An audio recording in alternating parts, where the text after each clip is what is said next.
Good morning. It's today. It is today. It's Michelle with today's mindful moment.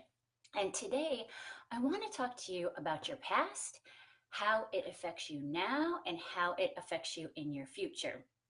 And the reason that I want to kind of reach out to you guys today about this is that I have been doing a lot of work with my coach on it, and I see how important it is to really start recognizing how the past affects you. Now, one of the reasons that this is important is because we often look to our past for evidence as we reach for new goals. Now, here's the thing, you guys. If it's a new goal, you're not going to find evidence in the past because we haven't done it before.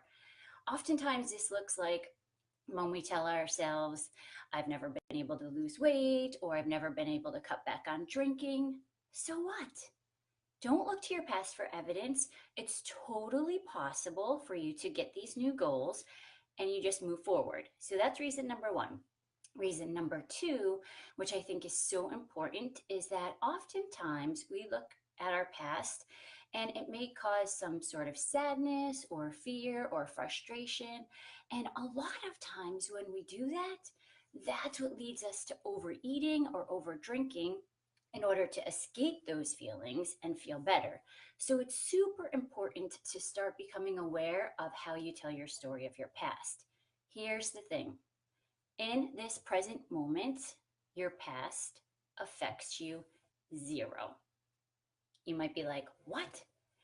It's not your past that affects you in this moment. It's how you're thinking about your past that affects you. Let me give you an example. So I'm going to tell you a story about when I was a kid. I mean, I was a pretty amazing sister, and I had a brother that was 2 years younger. Well, I still have a brother that's 2 years younger, and I still am an amazing sister. But we're focusing on the past. And so, I would like to play with him as kids. And there were times that I had like girlfriends over, so I would maybe prefer to focus time with them and we would play teacher, and I would hate to like make him be the student. Okay, that's how I'm going to tell you the story.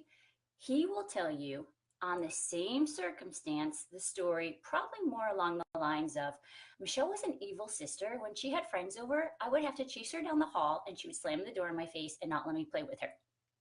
See? So you guys, your past is only the thoughts and stories you are currently telling yourself. Now, the thing is, so often we don't even realize it because it's just played over in our head so many times. So the first thing to do is to become mindful of how you tell your story. And when I'm talking about your past, it could literally be like yesterday, or it could be from like when you were a kid. Pay attention, because the feelings that you generate with the way you tell your story is what is going to affect you now. So I go more in depth on this in my podcast on Thursday, and I tell you a little bit about my story. And I also will tell you how you can change your past, which will be so important as you move towards new goals. For this week here, I want you to just become more mindful in how it is you tell your story. Start paying attention to the words that you're using. And tune in on Thursday. If you know that you're already ready to start making some changes, then just send me a message. Let's hop on a call. You guys, this stuff is so good. As always, I hope you have a great week, and we'll talk to you soon. Take care.